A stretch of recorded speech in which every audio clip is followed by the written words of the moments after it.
Brianna Javis. I'm playing Effie White in Victory Productions' Dreamgirls. You're watching and reading Rising Talent magazine.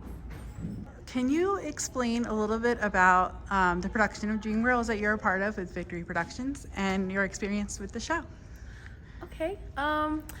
My experience with Victory Productions has been great. It's been a learning process, I think, for us all. Even though I've played the role before, I feel like it's always new anytime you step on a stage with a new production company in a new space. So I had a great time relearning the role with my castmates and with everyone here, and I'm having a great time on stage. Can you maybe explain a little bit about how you got into musical theater, your inspiration for that, and a little bit of your past and productions that you've been a part of? Okay. Actually, ironically enough, this show is quite literally why I do theater.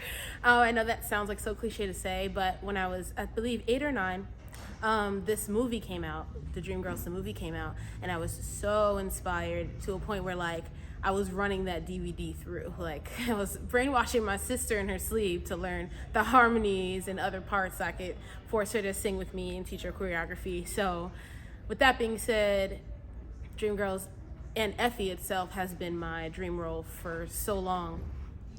So that's what got me into singing and wanting to sing and dance. I didn't learn about musical theater and that being a career choice for myself until senior year of high school, really. That's when I really got into doing theater. One of my first shows I did was in the Heights. My high school, I was blessed to go to a high school that was really like intense with musical theater. I only did 2 years in that program, but it taught me everything I knew almost. And then from there, I went to a Paper Mill Playhouse Summer Theater Conservatory, and that just transformed everything for me. From there, I went to school for theater for 4 years, and now I'm here. So it's really just been a journey and a blessing to just go through life and like discover yourself, but on stage. You were also part of the international tour of Dreamgirls. What was that experience like? The international tour was awesome. I learned so much there too because that was one of my first bigger gigs.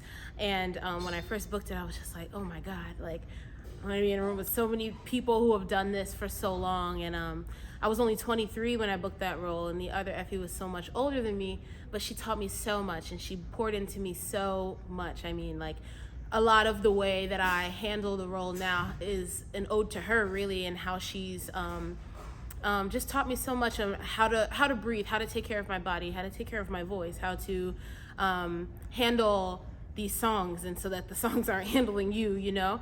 So I owe a lot to Khadijah with that, and a lot to just having that experience, you know? Can you explain a little bit more about your character, your role, and how you can relate to her, Effie? Okay.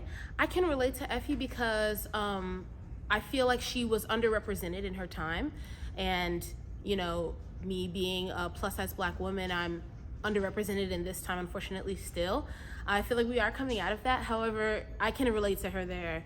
Even though she was talented, they made her seem like being talented wasn't enough. And unfortunately, this industry is still as brutal as it was then, maybe not in the same ways, but we still face a lot of the same hardships. So I can definitely relate to Effie there. All right, last question. You have advice for a young talent out there that would like to have an interest in musical theater? Keep going and keep learning. I think remaining teachable is where it's at. I mean, in anything you do, even if you're like an athlete, a basketball player or something, or if you're a singer, you can always learn from somebody. Even if they're the person who you just met, who just started doing this yesterday, they might not know something you don't. And it's just good to be open-minded. It's good to keep your ears open for learning, keep your mind open for learning. Yeah, that's my advice.